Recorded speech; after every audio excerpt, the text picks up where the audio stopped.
इस वीडियो के अंदर आप लोगों को दो कंप्लीटली डिटेल मिलेगी कि प्लास्टिक वाटर टैंक इंसान के लिए सही है या नहीं है, और उसके साथ साथ दो प्रोसेसेस जो है, ऑटो मॉडलिंग प्रोसेस और बिलो मॉडलिंग प्रोसेस, तो ये दोनों चीजें मैं डिफाइन कर दूंगा इस वीडियो के अंदर विद एविडेंसेस।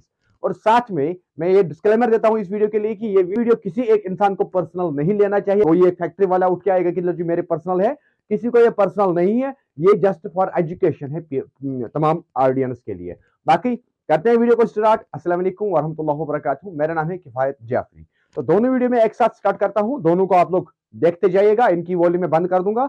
ये है बिलो मॉडलिंग और यहाँ पे आप लोग देख रहे हो रोटो मॉडलिंग। तो दोनों वीडियोस को आप लोग देखोगे तो मैं इसकी रॉ मटेरियल से लेकर के हेल्थ, ह्यूमन हेल्थ तक इसमें बात कर दूंगा। तो आपको वीडियो आखिर तक देखना है और हो सके तो अपने दोस्तों कुलीगों के साथ शेयर कर सकते हो ताकि उनकी नॉलेज में भी बढ़ावा मिल जाएगा।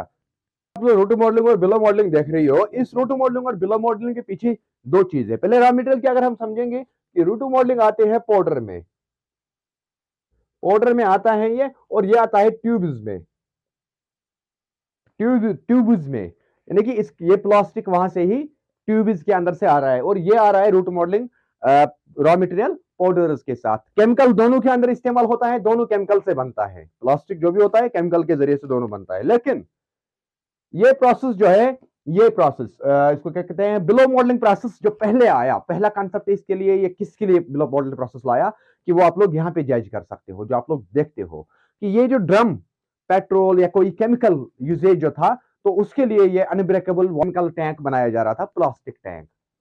पहले ये इसलिए लाया था कि बिलो मॉडलिंग प्रोसेस की अनब्रेकेबल केमिकल टैंक या अनब्रेकेबल केमिकल पाइप्स इसके लिए बनाए जाएंगे। तो मगर आहिस्ता आहिस्ता दुनिया चेंज हुआ और लोगों का दिमाग बहुत सारे जगहों से साइड गया।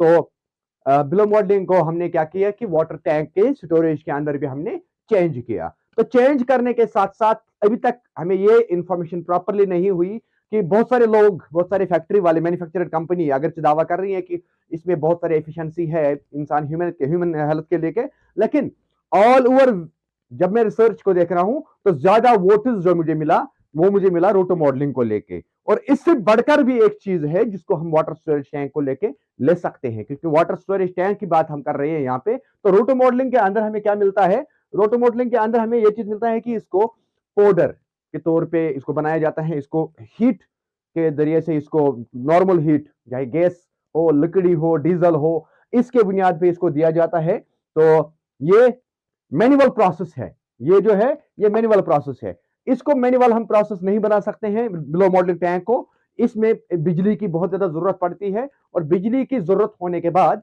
वाटर ट्यूब्स, जो प्लास्टिक ट्यूब्स होते हैं, उनको लिक्विड के तौर पे बनाया जाता है। बाकी बीच बीच में फोटोग्राफ्स आप लोगों को ऐड कर दूंगा कि बिलो मॉडलिंग प्रोसेस कैसे होता है। तो जो भी अनब्रेकेबल बनता है, जो भी अनब्रेकेबल प्रोडक्ट आता है आप लोगों के सामने प्लास्टिक के जरिए से, चाहे उसमें कोई केमिकल टैंक हो, चाहे उसमें कोई केमिकल प्लास्टिक पाइप हो, चाहे उसमें कोई प्लास्टिक बर्तन हो, तो वो बिलो मॉडलिंग के अंदर से आ रहा है। उस चीज को हम बिलो मॉडलिंग कहते हैं। लेकिन हम लोग क्या करते हैं कि जब हम वाटर टैंक लेने जाते हैं तो हम देखते हैं कि कौन अनब्रेकेबल है, लेकिन जो भी अनब्रेकेबल होगा वो बिलो मॉडलिंग होगा। ठीक है। तो अगर फिर हम देखेंगे कि रोटो मॉडलिंग ब्रेकेबल है, और रोटो मॉडलिंग के अंदर हम विंटर के अंदर अगर हम किसी जगह ठंडे इलाके में रहते हैं जहां पे पानी जम जाता है, तो वहां पे पानी जमने की वजह से ये फट भी सकता है। क्यों? ये रोटो मॉडलिंग प्रोसेस है, ये मैनुअल प्रोसेस है, ये बिजली पे हीट नहीं दिया हुआ है, क्योंकि रोटो मॉडलिंग के अंदर हमने प्लास्टिक ट्यूब्स का इस्तेमाल नहीं किया है। तो इसमें पाउडर का इस्तेमाल किया जाता है, जो आप लोगों को वीडियो सामने पड़ा है। तो ये सारी चीजें समझ के आप लोगों को डिसाइड करना है। लेकिन अगर ह्यूमन हेल्थ को लेके हम बात करेंगे, अब ह्यूमन हेल्थ को लेके ऑलमोस्ट दोनों एक जैसे हैं। लेकिन अगर अब हम ले लेंगे, चाहे हम बिलो मॉडलिंग की ले लेंगे या इंडिया ये रोटो मॉडलिंग को ले लेंगे, तो हमें इन दोनों के अंदर एक चीज फॉलो करना लाजमी है, वो है आईएसआई मारक। वो है आईएसआई मारक। जो अंडर आईएसआई मारक बनता हो और जो भी जिस भी कलर का हो, तो हमें उस चीज को फॉलो करना होगा। अगर बिलो मॉडलिंग टैंक के अंदर आईएसआई मारक आ रहा है, आईएसआई मारक उसके अंदर खोद के होगा, उसके सर्टिफिकेट होगा आप लोगों के पास, तो तब जाके आप लोग बिलो मॉडलिंग के वाटर टैंक ले सकते हो। और सेम प्रोसेस यहां पे भी है।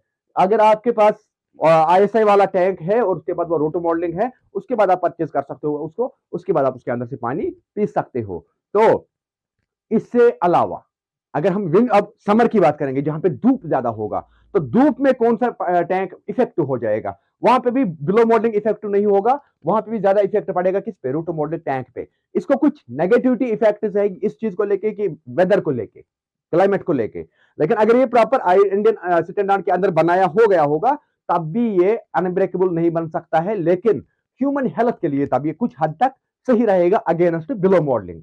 अगर below modelling tank under ISI mark बनाया जाएगा तो उसके बाद इसको आप लोग परचेज कर सकते हो, हम लोग परचेज कर सकते हैं, घर के अंदर लगा सकते हैं, लेकिन चेक करना बहुत ही जरूरी है। अगर इन दोनों को विंटर की, या अगर हम इन दोनों को अब क्लाइमेट की लिहाज से देखेंगे, अब दोनों कंपनी ने दोनों प्रोसेस जो है चाहे बिलो मॉडलिंग प्रोसेस या रोटो मॉडलिंग प्रोसेस, दोनों प्रोसेसों में क्या हुआ कि इन लोगों ने आईएसआई मार्क सर्टिफिकेट है इनके पास, दोनों कंपनी के पास। उसके बाद हम जज करने जा रहे हैं कि कौन सा परचेज करेंगे, तो उसमें आप लोगों को मैं सजेस्ट नहीं कर सकता हूं। लेकिन अगर अब आप लोग किसी जगह से भी सेटिस्फाई नहीं हो रहे हो बिलो मॉडलिंग प्रोसेस से, किसी भी जगह आपने रिसर्च भी किया, आपने ढूंढा भी, डॉक्टर से भी पूछा और या एक्सपर्ट से बात की, उसके बाद अगर आप रोटो मॉडलिंग टैंक लेने जा रहे हो अंडर आईएसआई मार्क, मैं फिर से कह रहा हूं अंडर आईएसआई मार्क रोटो मॉडलिंग टैंक लेने के लिए आप जा रहे हो, तो आपको कुछ एडिशनल इसमें खर्चा है, वो है ये खर्चा कि इसके अंदर आपको इंसुलेट करना है। उसके बाद आपको फर्क नहीं पड़ेगा, बाहर ज्यादा धूप है तो आपकी इस टैंक को ये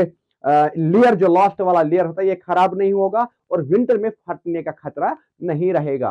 तो मेन चीज यही है, दोनों के बीच में यही खास फर्क है कि ये बहुत कुछ इसके पीछे रिसर्च है। तो अगर मेरी साइड से आप लोग सोचोगे तो ये दोनों प्रोसेस, ये दोनों टैंक जो है ये वही लोग इस्तेमाल कर सकते हैं कि जो मिडिल फैमिली के अंदर रहता होगा, बिलो पोर लाइन के अंदर रहता होगा, जिसके पास 10-20 हजार 30 हजार रुपया खर्चा करने के लिए पैसा नहीं है कि वो कुछ बड़ा टैंक ला सकते हैं, कुछ अच्छा टैंक ला सकते हैं। तो अगर इन दो प्रोसेस को छोड़ के अगर हम तीसरा प्रोसेस आप देखेंगे कि अगर हमारे पास पैसा भी है और मगर अब हम कौन सा ले लेंगे, तो मेरी सजेशन के हिसाब से तब आप लोगों को लेना क्या है कि एसएस की वाटर टैंक मगर 304 वाला, 304 या 316 ग्रेड का लेना है। याद रखिएगा ये चीज, 316 या 304। तो उसमें बहुत हद तक फर्क है इन दोनों के बीच में। अगर उसकी एफिशिएंसी हम देखेंगे बहुत ह्यूमन के लिए ठीक है। अगर हम 302 को लेंगे तो उसमें कुछ आयरन की पार्टिकल्स होते हैं, तो उससे हमारा हेल्थ शायद इफेक्ट हो सकता है आने वाले टाइम में। तो ये दो मैटर बहुत ज्यादा जरूरी है जानना।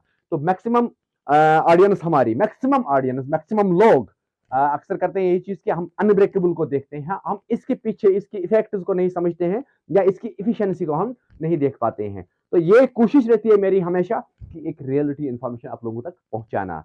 तो कोशिश करो, मैं फिर से एक बार कहूं, अगर आप लोग चाहे बिलो मॉडलिंग ले लो या रोटो मॉडलिंग ले लो, तो दोनों को अंडर आईएसआई मार्किंग चेक करना, जो मैन्युफैक्चर हो गया होगा अंडर आईएसआई। तो अगर अंडर आईएसआई मार्क बन गया होगा वो चीज, तो आप लोग परचेज कर सकते हो, आप लोग उसको फिर इंसुलेट करके एडिशनल सेफ्टी फीचर्स इसके अंदर ऐड करके आप इसमें पानी रख सकते हो, उसके बाद पी सकते हो। अदरवाइज ओपन वेदर में हम वाटर टैंक को नहीं रख सकते हैं, चाहे वो ब्लैक कलर का हो, ग्रीन कलर का हो, व्हाइट का हो या वेटेवर किस भी कलर का हो। तो इंसुलेशन करना बहुत ही ज्यादा लाजमी है।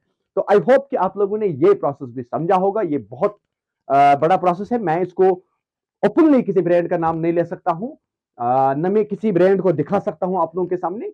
बाकी आप लोग जानते हैं कि क्या होता है बाकी सारे डिटेल।